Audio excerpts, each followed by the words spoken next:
one final action item, and I'm going to ask Tony to jump in and summarize this next action item on Hughes. And just so everyone knows, the resolution is in your email. Very good. Thanks, Russell. I guess I'd summarize as follows. Over time, including today, you all, the governors, have had a good and a wide-ranging set of discussions concerning various issues related to the potential redevelopment of the former site of Hughes Stadium. We're still actively engaged with the city in discussions concerning the potential purchase of the property by the city as dictated by the voters in the recent ballot initiative. We're hopeful that an offer can be made that works for the city and works for CSU in the sense of ensuring that you all are able to meet your fiduciary responsibility to the taxpayers of the state of Colorado, and that also allows us to continue to improve the lives of our lower income employees and to help meet our climate action plan goals by decreasing the impact of commuting on our carbon footprint.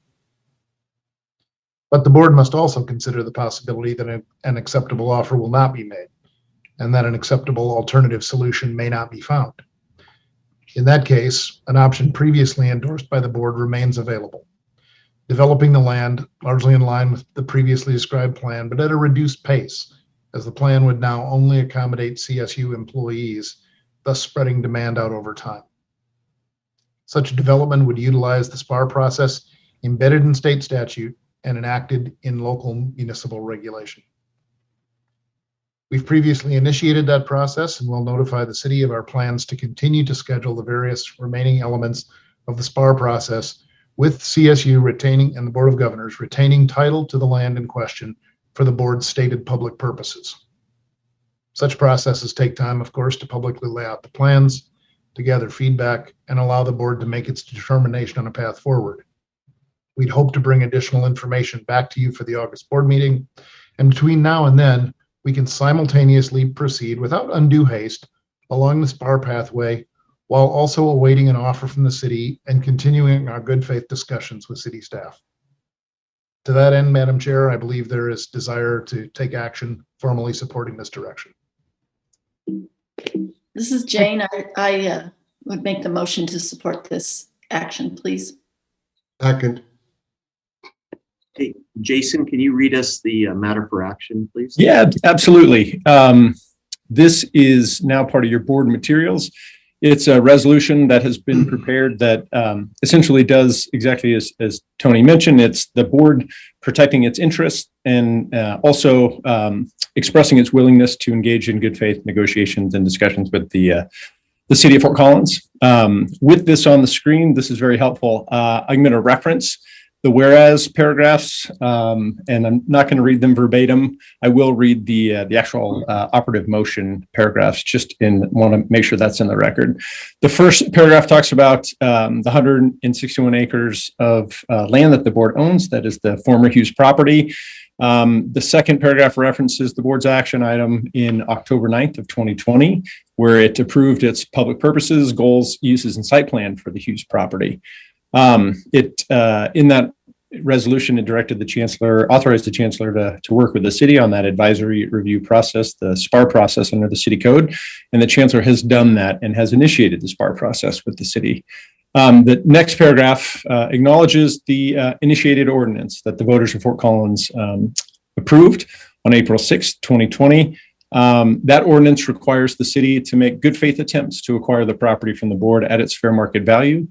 And it also acknowledges that recently on May 4th, 2021, the Fort Collins City Council approved on first reading the rezoning of the Hughes property to public open lands, and that was required by the initiated ordinance.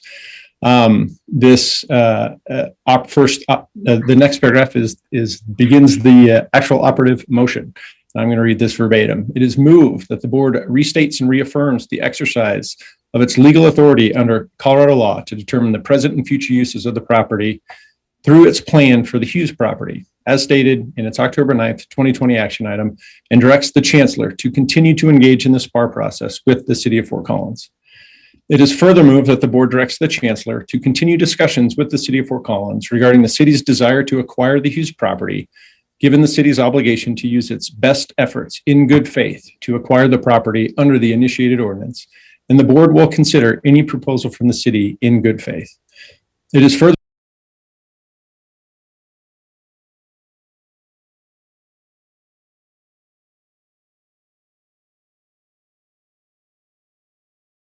move that if discussions with the city of Fort Collins regarding the potential acquisition of the Hughes property are ultimately not productive, particularly if an agreement seems unlikely to be reached by July 31st, 2021, the board reaffirms its direction to the Chancellor to utilize the advisory review process under Colorado law, including CRS section 31-23-209 as needed. It is further moved that the board expressly reserves any and all authority under state law to override any city disapproval or limitation on the board's plan for the Hughes property. In addition, the board expressly objects to the city's rezoning of the Hughes property as public open space, which is required under the initiated ordinance, as the city's action denies the board, as a landowner, the economically viable use of the property and diminishes the fair market value of the Hughes property. Finally, this action item supplements and does not replace the board's October 9th, 2020 action item. Thank you, Jason. That's what I wanted to move. So moved by June. Thank you. Are there any questions or discussion related to this lengthy motion? Okay. Well, hearing none, I would ask for you to say aye if you're in agreement with this motion. Aye. Aye. Is there anyone opposed? Okay, motion carries. Thank you very much, Jason, Tony, team. This is great.